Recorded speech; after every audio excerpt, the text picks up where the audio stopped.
My name is Naomi Castellano, and I am 33 years old. The ring on the little steel dish in front of me was not my ring. I knew it in under 4 seconds, the way you know a stranger's voice on the phone pretending to be someone you love. My mother-in-law, Barbara, stood across the kitchen island with her arms folded and said, "It's the same ring." "Naomi, you're being dramatic again." My husband's sister, Chelsea, didn't even look up from her phone. "God, can we not do this at Sunday dinner?" I picked up the ring. Cubic zirconia. A decent one, but not a diamond. And definitely not the one with the .03 carat inclusion. At 4 o'clock that my late grandmother's jeweler had shown me under a loupe 11 years ago, I said nothing. Put it back on my finger. 3 weeks later, a man in a gray suit slid a manila folder across a table at Halloran and Vance and told me without smiling, "Mrs. Castellano, I think you should sit down for this part. If you're new here, hit subscribe, because this story has a vault, a tracker, and a family that thought I was too polite to check." Drop a comment with the word receipts when you get to the part with the storage unit. You'll know it when you see it. Now let me take you back to where this actually started. 11 months before that ring ever left my hand. It was a Tuesday, October the 14th. And I remember the date because it was the day my phone buzzed at 7:52 a.m. with a text from my husband Daniel's family group chat. The one called Castellano Fam, a chat I was technically in but almost never spoken to directly in. The message was from Barbara. It read, "Everyone please be at Mom's house Saturday at 11. Bring nothing, we'll order in. Important conversation rehouse." Mom's house meant my late grandmother's house. Not Barbara's mother. Mine, my grandmother. Rosalind Hale had died the previous February, and she had left her house, a 3-bedroom craftsman on Larkspur Lane worth around $612,000 at the time, to my husband and me jointly, along with a locked antique safe in the basement that nobody, including my husband, had ever seen opened. I'd assumed the important conversation would be about listing the house or splitting furniture. I did not think it would be about a safe I owned. I went anyway. I always went. My grandmother taught me to solder before she taught me to drive. Every Sunday from the time I was 9 until I was 26, when her hands got too unsteady, I sat at her jeweler's bench in the sunroom while she showed me how to reset a stone, how to read hallmarks, how to tell real gold from plate by the weight alone. In your palm, eyes closed. She used to say, "A ring will tell you everything about the person who's supposed to be wearing it if you know how to listen to metal." I thought it was a nice thing grandmothers say. I did not know until much later that she meant it as an instruction. The ritual never changed much in 17 years. She'd have the kettle on by 9:15, 2 mugs, 1 bag of Earl Grey split between them because she said full-strength tea made her hands shake worse than they already did. She'd lay out a strip of black velvet on the bench, and on it, one piece at a time, a bent prong, a cracked shank, a stone that had come loose in someone's coat pocket and needed reseating. She never let me touch her tools until I was 12, and even then only the smallest pick, and she'd stand behind my shoulder saying, "Slower. The metal isn't going anywhere. It's already waited longer than you have." On my 16th birthday, she gave me my own set of picks in a rolled leather case. And inside the case, taped to the underside of the flap where I didn't find it for 3 years, a note that just said, "For the only one who ever asked why instead of how much." I found that note the same month I got engaged to Daniel. I didn't understand it then either. I do now.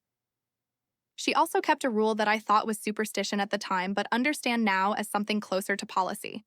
She never restored a piece and handed it back the same day, no matter how simple the fix. "Let it sit overnight," she'd say.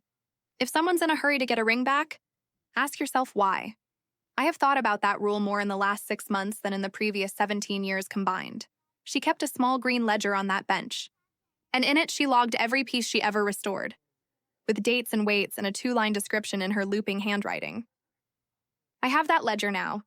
It has an entry from March of 1994 that matters a great deal to this story, and I will get to it. Here is the arithmetic of my childhood. And I say arithmetic because it isn't bitterness. It's just math. My husband's parents, Barbara and Warren, put $41,000 toward Chelsea's wedding in 2019. When Daniel and I got married in 2021, they gave us a crock pot and a card that said, "So proud of you both," with no check inside. When Chelsea's basement flooded in 2022, Warren drove 4 hours with a wet vac and paid a contractor $6,200 out of pocket. When my car broke down the same year and I asked to borrow $800 for a transmission repair, Barbara told me, "We're not really in a lending position right now. Honey, but you're so resourceful, you'll figure it out." I picked up shifts at my grandmother's old jewelry bench, repairing pieces for a local shop, and figured it out in 11 days. That's not bitterness. That's just the arithmetic of my childhood. Except it wasn't even my childhood. It was my marriage, and I kept doing the math anyway. Because somebody in that family had to be able to add. Saturday, October the 18th, we arrived at 11:04 a.m. Barbara had already let herself in with a key I didn't know she had, and she was standing in my grandmother's kitchen with a folder of her own, laminated tabs sticking out of it like she'd rehearsed this. Warren stood by the basement door. Chelsea sat at the table scrolling. My husband, Daniel, hovered near me the way he always did when his mother was about to say something and he wanted plausible deniability. "We think," Barbara said, "that the safe should be opened with the family present." "Rosalind would have wanted it split fairly." "It's not split anything," I said. "The house and everything in it went to Daniel and me. It's in the will." "Wills get contested all the time when someone's memory was slipping," Warren said, not looking at me, looking at the basement door like it owed him money. "Her memory wasn't slipping." "You'd say that," Barbara said, and smiled the way she smiled at church. "You were the favorite. It's natural you'd defend it. I want you to sit with that sentence. Because it's the sentence that started everything. And I'm going to come back to a version of it later that will make your stomach drop." I refused to open the safe that day. I told them the will named an executor, my grandmother's longtime attorney, a man named Julian Vance, and that the safe would be opened with him present, per her written instructions, which I had read and they had not. Barbara's jaw did a thing I'd only ever seen it do once before, at Chelsea's rehearsal dinner when the DJ played the wrong song. "You've had that will for 2 months and you're only telling us now," Barbara said. Her voice had gone up half an octave, the register she used for church committee disagreements. "I don't understand why there needs to be a lawyer involved at all. We're family. Families don't need referees." "It's not a referee, Barbara. It's an executor. It's what she asked for." "She asked for a lot of things toward the end that weren't really her," Warren said, still facing the basement door like it might open on its own if he stared hard enough. "You weren't there for some of those visits." "I was there every Sunday for 17 years, I said. "Where were you?" Nobody answered that. Warren said, "This is exactly the paranoia we're worried about," which didn't respond to anything I'd said, but landed anyway, the way accusations do when they're timed instead of true. Chelsea, for the first time that afternoon, looked up from her phone and said, "Can you at least tell us what's in there?" "Mom said it's probably worth more than the house." I didn't know that. I filed it away. We drove home in silence. Daniel finally spoke around the Sycamore Street exit.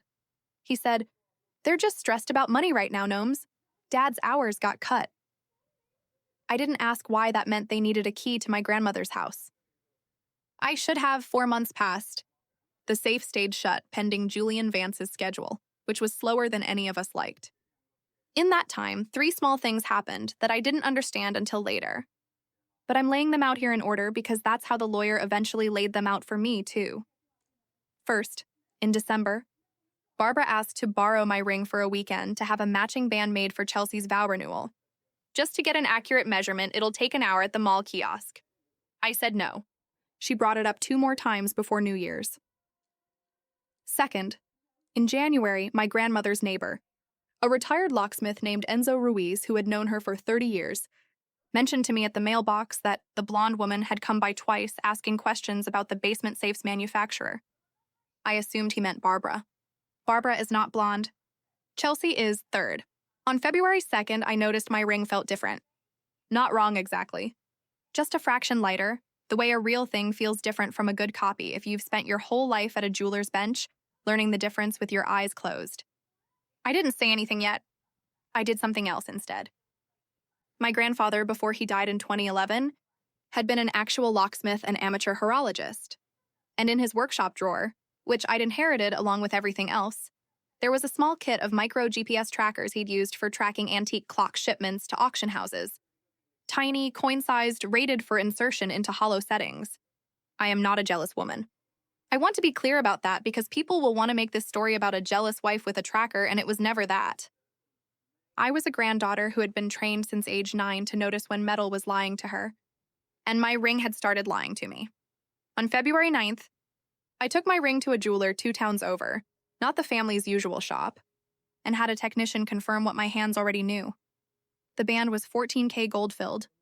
Not solid 18K, the stone was cubic zirconia, and the resizing solder job inside the band was recent. Done within the last few months, sloppy, done fast. My real ring, the one my grandmother had helped Daniel pick the setting for, the one with her jeweler's hallmark quietly engraved inside the band, a tiny rose, her signature mark, was gone. I didn't confront anyone yet. I had a replacement band made instead. Visually identical. And inside it, I had the jeweler install one of my grandfather's micro trackers, sealed under the stone setting, battery rated for 4 months. I wore it, I said nothing. I waited, it took 19 days. On February 28th, the tracker app on my phone showed the ring. The fake one I was now wearing had never left my hand. But I'd also tagged the original fake ring I'd taken off, the CZ1, and slipped a second tracker into its box before accidentally leaving that box at Barbara's house during a visit. Tucked in a drawer she'd specifically told me not to touch. That's Warren's paperwork drawer, don't worry about it. That box moved. At 6:14 p.m., it left Barbara and Warren's address on Thistlewood Court. At 6:41 p.m., it arrived at a self-storage facility called Secure Stow on Route 9. Unit Block C, it stayed there. I drove past the facility twice that week. I didn't go in. I called Julian Vance instead. I need to explain the reveal the way Julian explained it to me. Because he didn't talk down to me, and I think that mattered. We sat in his office on March 6th, and he opened the folder slowly, like he was giving me time to change my mind about hearing it. Your grandmother, he said, amended her estate plan in September, 5 months before she passed. She was of completely sound mind. I have 2 independent physicians' letters on file confirming that, dated within a week of the amendment, because she insisted on it herself. She told me, and I'm going to read you her words exactly. My family will say I was confused. Get it in writing that I wasn't. He explained it like a person, not a statute. The house, he said, was never really the asset that mattered. It was worth $612,000. Sure, but it also came with a mortgage balance of $187,000, so the real equity was closer to $425,000. And that was already legally, uncontestably mine and Daniel's. Full stop, nothing anyone could do about it. The safe, though. The safe held a separate trust, established in 1994 and quietly funded over 3 decades, containing my grandmother's restored jewelry collection, pieces she'd bought at estate sales for pennies and repaired herself over 40 years, along with a brokerage account. Total appraised value as of the date of her death, $340,000 left entirely, and only to me. Not to Daniel and me jointly. To me, Naomi Rose Castellano, by name. There's a letter, Julian said, and slid it across last. She asked me to give it to you only after the safe was opened, not before. She was specific about the order. I'll read you that letter in full later. I need you to hold on to the fact that it exists. Julian also told me something I hadn't asked him yet, something that made the floor tilt a little. In 1996, 2 years after she set up the trust, my grandmother had briefly, quietly, tried to give a smaller version of it, about $60,000, to her daughter. My husband's mother-in-law's side, and to Barbara directly, as a wedding gift when Barbara married Warren. Not my grandmother's daughter. My grandfather's niece? Barbara had been informally part of the extended family for decades, close enough that everyone just called her family. And my grandmother had trusted her enough to try to help her start a life. Within 14 months, Julian said, that gift had been restructured without my grandmother's full understanding into a joint account Barbara controlled solely. And by 1999, it was gone, spent. My grandmother believed, though she never pursued it, because she didn't want to blow up the family over money, Julian's exact words, quoting her own file notes from a 2015 consultation where she'd first raised concerns about her estate and specifically asked Julian to build in protections. So it can't happen the way it happened before, the ledger. My grandmother's little green ledger, the one from her jeweler's bench. I went home and found the March 1994 entry myself. It didn't mention money. It mentioned a ring, a wedding band she'd restored and reset for Barbara that year, as a gift. B asked for cash value instead, declined, gave ring only. My grandmother had said no to cashing Barbara out even back then. Barbara had asked. 30 years ago. Same request. Same woman. I didn't get to sit with any of that for long, because the following week, everything came to me at once. I opened the safe with Julian present on March 14th, per the estate instructions. With Daniel there, and because Julian required it under the trust's terms, Barbara, Warren and Chelsea present as witnesses, since they'd formally requested to observe. Inside, 11 pieces of jewelry in a felt-lined tray. My grandmother's original wedding ring in a small blue box on top, and beneath a false bottom Julian had to help me lift. A sealed envelope with my name on it in her handwriting. Barbara's face changed the second the false bottom came up. I watched it happen. I have thought about that expression 100 times since. It wasn't grief. It was recognition. The look of someone watching a door they thought was locked open from the wrong side. This is insane, Barbara said when Julian read the trust total out loud. She wasn't well. Warren, tell them, she called you Richard 3 times last spring. Richard is my brother's name, Warren said quietly. She always did that. She's done it for years. We're not doing this to hurt Naomi, Barbara said next. And here's the line. Here's the warmth and guilt line I promised you. We're trying to protect this family. Someone needs to protect it from being torn apart over a piece of paper an old woman signed when she was scared and alone.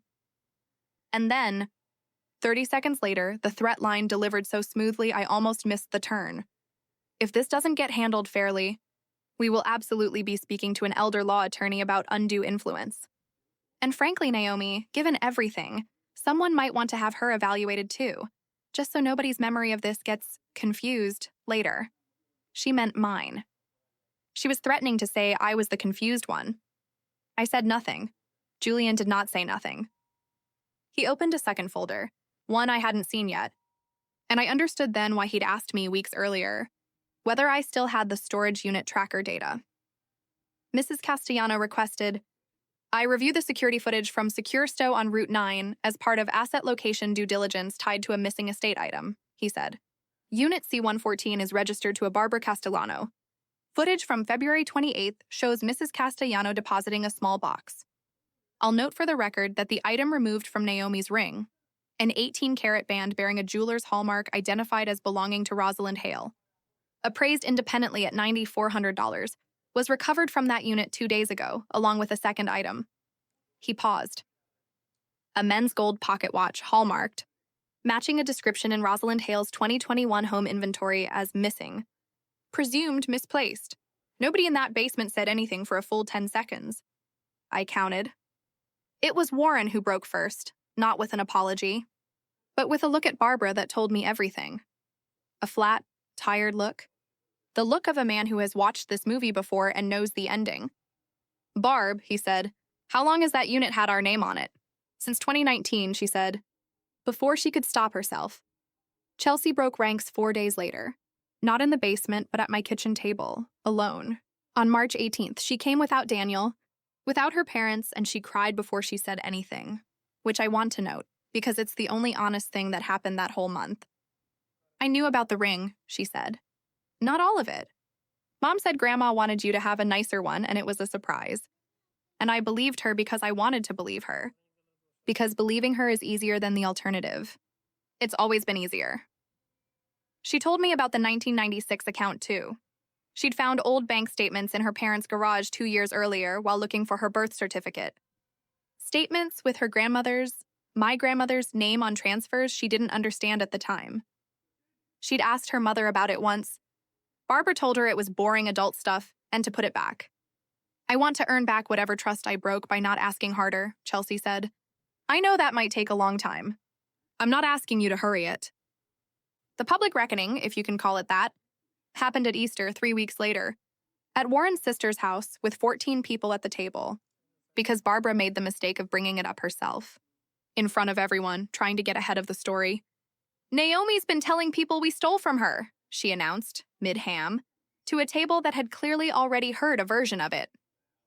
It's absolutely not true. And frankly, the way this family treats gossip is, Barb, said Warren's sister Marguerite very quietly, setting down her fork. Enzo Ruiz is my neighbor, too. He told me about the storage unit in February, before any of this came out. The table went still in the specific way a room goes still when a story that's been circulating in private suddenly has nowhere left to circulate to. Barbara looked around at 14 faces that had apparently already compared notes without her. And for the first time in the entire story, she didn't have a next line ready, the itemized aftermath. Because this genre runs on numbers, and I'm not going to pretend otherwise, the ring was returned, appraised, insured, and now sits in a safety deposit box under my name only, not the joint one Daniel and I share. The pocket watch was returned to Daniel's side of the family, since it turned out to have belonged to Warren's late father, not mine, an old, unrelated tangle that had nothing to do with me and that Barbara had simply never sorted out, storing 2 decades of loose ends in one convenient rented unit. Barbara and Warren paid $14,200 in legal fees fighting a trust contest that Julian's paperwork made unwinnable in 6 weeks.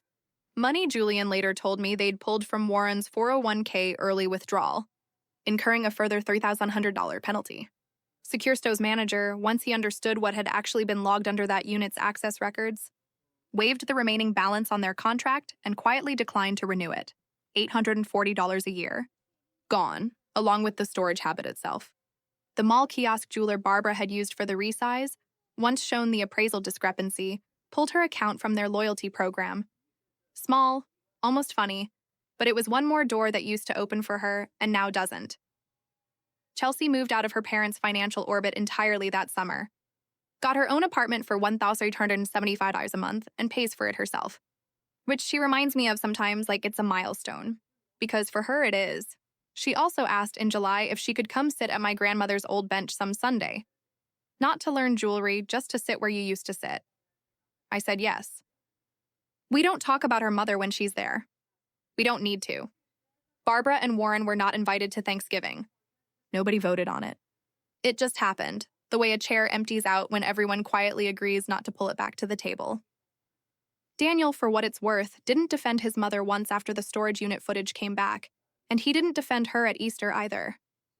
He told me later it was the first time in his life he'd watched her run out of a next line, and it changed something in how he heard her after that. He started noticing the pattern in smaller arguments too, ones that had nothing to do with me, going back years. In May, Barbara called me. She didn't apologize. She offered something that sounded like an apology if you didn't listen closely. I think we've all learned things this year, and I'd like us to go back to how we were.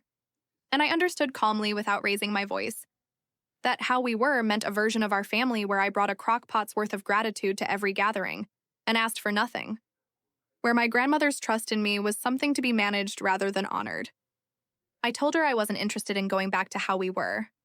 I told her I was interested in how we could be now, if she wanted that, but that it would have to be built new, with honesty, starting from zero, not restored to a version that had never actually been fair to begin with. She hasn't called since. That's all right. Some doors close quietly, and that's still a kind of answer. Here is the letter. My grandmother wrote it 4 months before she died, and Julian held it exactly as long as she asked him to.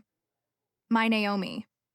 If you're reading this, the safe is open, which means someone made you doubt yourself long enough that you needed proof before you'd believe your own hands. I taught you to listen to metal because people lie more easily than gold does. I loved my family, all of them. But I watched what happened in 1996, and I promised myself I would never again let keeping the peace mean handing something precious to the person loudest about wanting it. You never asked me for anything, not once, in 24 years of Sundays at that bench. That is exactly why this is yours. Not because you were my favorite, because you were the only one who never tried to be. Wear the real ring. You'll always be able to tell the difference now. That was the whole lesson. All my love, always, Grandma Rose. I keep that letter in the same drawer as the ledger. So here's what I want to leave you with if you've made it this far. Family doesn't get to use the word protect as a shield for controlling you. And it doesn't get to use the word confused as a weapon against the person who was paying the closest attention the whole time. Trust isn't something you're owed just because you share a last name or a holiday table. It's something you build, transaction by transaction, Sunday by Sunday, the same slow way my grandmother built a trust fund nobody noticed until it mattered. If someone in your life keeps asking you to hand over the real thing so they can just get a measurement, believe your hands before you believe their smile, Some people will tell you you're overreacting. Check the metal anyway.